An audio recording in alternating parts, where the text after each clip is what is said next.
नमस्कार, मैं अजय कुमार शर्मा और आप देख रहे हैं एजुकेशन नगरी। और आज विधायक आवास में हमारे साथ मौजूद है कुछ अभ्यर्थी जो कि राजस्थान में तो रह रहे हैं परंतु राजस्थान से बाहर थे। यानी कि मैं यूं कहूं कि शादी के बाद वो राजस्थान में आ गए, लेकिन आने के बाद उनकी कहानी यहाँ से शुरू होती है। उसी के साथ चलते हुए उनके साथ समस्या आती है कि वो रहने वाले कहीं दूसरे स्टेट के थे, यानी कि दूसरे राज्य के। शादी राजस्थान में हुई और अभ्यर्थी भी हैं। एग्जाम में इनको जो हम बात करें ईडब्ल्यूएस के माध्यम से इन्होंने फॉर्म भरा गया। उसी के चलते इनकी समस्याएं अभी भी लगातार जारी है, संघर्ष कर रहे हैं। तो इनसे बात करते हैं और समझते हैं आखिरकार इनकी समस्या किस तरह ये देख रहे हैं और आखिरकार जो संघर्ष बताया जा रहा है कि 2 साल से ये कर रहे हैं और किस कदर ये एक स्टेट से दूसरे स्टेट की सफर कर रहे हैं, आखिर ये चल क्या रहा है। जी सर। कहाँ के रहने वाले हैं आप? सर मैं भीलवाड़ा से हूँ और 1.5 साल से सर हम कोर्ट के चक्कर काट रहे हैं। 2023 की भर्ती है, हमने फॉर्म भरा, सोचा कि अब राजस्थान ही हमारा परिवार है, 10 साल से यहाँ रह रहे हैं और यूपी से आने के बाद हम इतना स्ट्रगल कर रहे हैं यहाँ पे। ऐसा लग रहा है कि बहुत बड़ी गलती कर दी राजस्थान में आके। हमारे परिवार इतना परेशान हो रहा है, पैसों से, हर चीज़ से हम इतना परेशान हो रहे हैं सर। जब बात करें हम किस आपने डिपार्टमेंट का एग्जाम दिया, किस विभाग का आपने एग्जाम दिया, कौन सी पोस्ट के लिए दिया और क्या समस्या फिर आती है? सर हमने ईडब्ल्यूएस से वो महिला स्वास्थ्य कार्यकर्ता एएनएम में किया था, एएनएम में दिया था सर। एएनएम के लिए सर 2-3 साल हमने नर्सिंग में निकाल दिए, फिर इसमें 2-3 साल निकाल दिए। हमारी एज भी जा रही है, हमारी फैमिली परेशान हो रही है, हमारे बच्चे रोज़ वेट करते हैं कब ज्वाइनिंग होगी, कब उनका फ्यूचर अच्छा होगा, कब हमारा फ्यूचर अच्छा होगा। हम तो आने जाने में ही सर, हम ट्रांसपोर्ट में हर चीज़ में प्रॉब्लम हो रही है। कोर्ट में जा रहे हैं तो 4 बार सुन रहे हैं, सीफू में जा रहे हैं तो हमें मतलब बेइज्जत करके निकाला जा रहा है। हम कोई सुनने वाला ही नहीं है सर। क्या यही गलती है कि हम यहाँ अदर स्टेट में आ गए, यहाँ शादी कर ली हमने? अब तो ऐसा लग रहा है कि बहुत बड़ी गलती कर दी सर हमने। आप बताएंगे आपने किसका एग्जाम दिया था? एएनएम भर्ती 2023। आप सभी हाँ। तो किन किन समस्याओं से आप जूझ रहे हैं? जैसे आपने बताया कि एक स्टेट से दूसरे स्टेट में आना, एक सफर करना, उसके बाद सरकार मान्यता नहीं देना, जबकि ऐसा है कि अगर शादी हो जाती है उसके बावजूद वहाँ की आप नागरिकता प्राप्त कर चुके हैं तो वहाँ के आप निवासी बन जाते हैं, मूल निवासी हो जाते हैं। तो किस तरह आप इस चीज को देखें? मैं हरियाणा से हूँ, मेरी शादी राजस्थान में हो गई है और मैं एएनएम भर्ती 2023 में सिलेक्ट हो गई थी। डीवी लिस्ट में भी ले लिया था, पीवी लिस्ट में भी ले लिया था और फिर बाहर कर दिया गया। ये नाम दे दिया गया कि ये अदर स्टेट से हरियाणा से शादी करके राजस्थान में आ गई है और इसको ईडब्ल्यूएस का आरक्षण नहीं मिलेगा, इस वजह से बाहर निकाल दिया गया। अच्छा, ईडब्ल्यूएस के लिए भी मना कर दिया गया? हाँ, ईडब्ल्यूएस का आरक्षण नहीं मिलेगा, ये अदर स्टेट से है, इस वजह से भर्ती 2023 से बाहर निकाल दिया गया। तो मुझे तारीख वगैरह सब कुछ बताएं, किस तारीख में आपने एग्जाम दिया था? एग्जाम नहीं, ये मेरिट बेस पे परमानेंट भर्ती। अच्छा, सीफू का जो अभी ये प्रकरण चल रहा था तो कुछ लोग वहाँ पे धरना प्रदर्शन भी कर रहे थे, तो वही मामला? वही ये एएनएम भर्ती का है। ये आप बताइए, आपकी क्या अभी तक समझ में आ रहा है चीजों को लेकर? सर ये है, हमने एएनएम भर्ती 2023 में अप्लाई किया था फॉर्म ईडब्ल्यूएस से।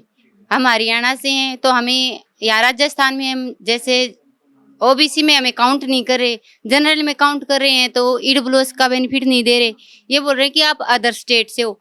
हमारी डीवी लिस्ट आ गई, उसमें हमारा सिलेक्शन हो गया, पीवी में हो गया, फाइनल में हमें ये कहते हुए बाहर निकाल दिया कि आप अदर स्टेट से हो, आपका ईडब्ल्यूएस वैलिड नहीं होगा। जबकि हमारा मूल निवास भी यहाँ का है, वोट भी हम यहाँ डालते हैं, यहाँ की सरकार में हम अपना भागीदारी देते हैं, तो तब तो हमें राजस्थान का निवासी मान लिया जाता है। जब इलेक्शन का टाइम होता है हम वोट देते हैं तब।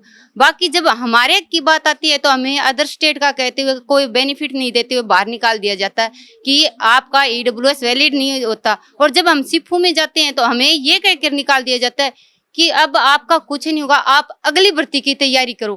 क्योंकि अब हम जब राजस्थान के मूल निवासी हैं 20 साल से, यहाँ हम अपना हर गतिविधि में योगदान दे रहे हैं, तो फिर हमें हमारे अधिकारों से वंचित क्यों किया जा रहा है? अब स्वास्थ्य विभाग की 2 पहलू हैं, एक एनएचएम है जो इसको ईडब्ल्यूएस को वैलिड कर रहा है, उन्हें ज्वाइनिंग दे रहा है, और एक सीफू है जो बिल्कुल पल्ला झड़ रहा है कि नहीं आपको नहीं मिलेगा। जबकि राजस्थान में जो ईडब्ल्यूएस की महिलाएं हैं उनको या पोस्टिंग दी जाती है और अदर स्टेट के ईडब्ल्यूएस को वैलिड नहीं करते हुए हमें 1.5 साल से हम चक्कर काट रहे हैं कोर्ट के।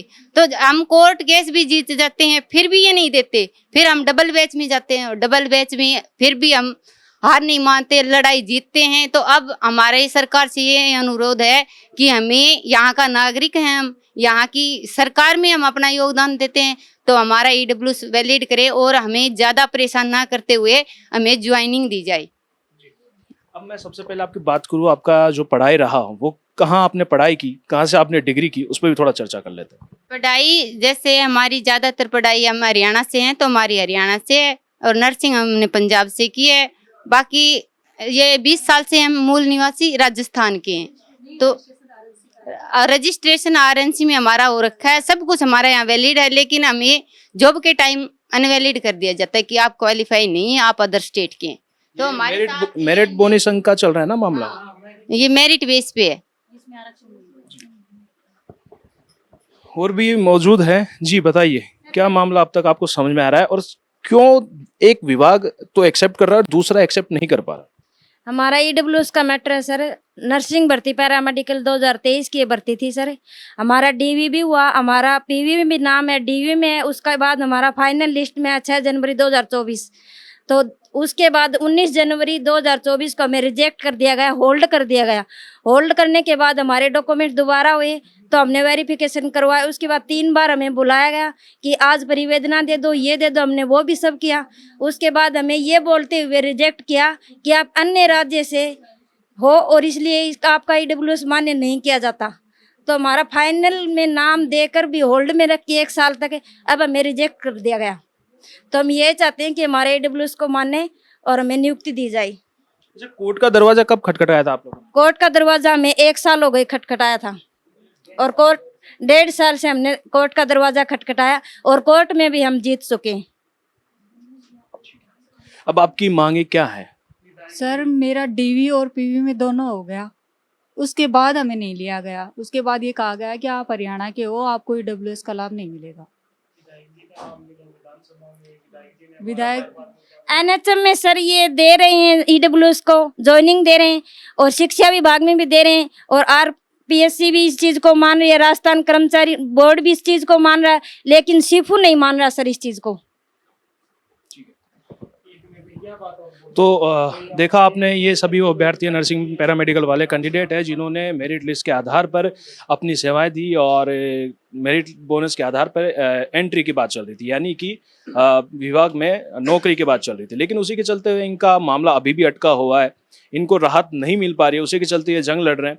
और अभी देखना है आने वाले समय पे क्या आधिकारिक लोग इस मामले को समझ पाते, क्योंकि मामला ये राजस्थान का नहीं, भारत में अलग अलग स्टेट है, और अलग अलग स्टेट होने की वजह से जो लोग शादी के बाद अगर राजस्थान में आ जाते हैं तो ये समस्या उन लोगों के साथ बनी हुई है, क्योंकि पढ़ाई कहीं और की, रहन सहन कहीं और का, लेकिन शादी के बाद अगर राजस्थान में आ गए तो फिर राजस्थान सरकार उसे नकार रही है। लेकिन नियम के हिसाब से अगर शादी हो जाती है तो वहीं का निवासी माना जाएगा। लेकिन देखना यह है कि आखिरकार ये जो मामला अदरजूल चल रहा है, आखिरकार किस तरह से सरकार देखती है और आधिकारिक लोग देखते हैं। देखना ये होगा आने वाले समय में क्या इन लोगों की जो मांग है वो स्वीकार की जाएगी, या फिर ये इस कदर ही इस सरकार के बीच में फंसते रहेंगे। ऐसे ही न्यूज के लिए बने रहिए एजुकेशन नगरी न्यूज पर। नमस्कार।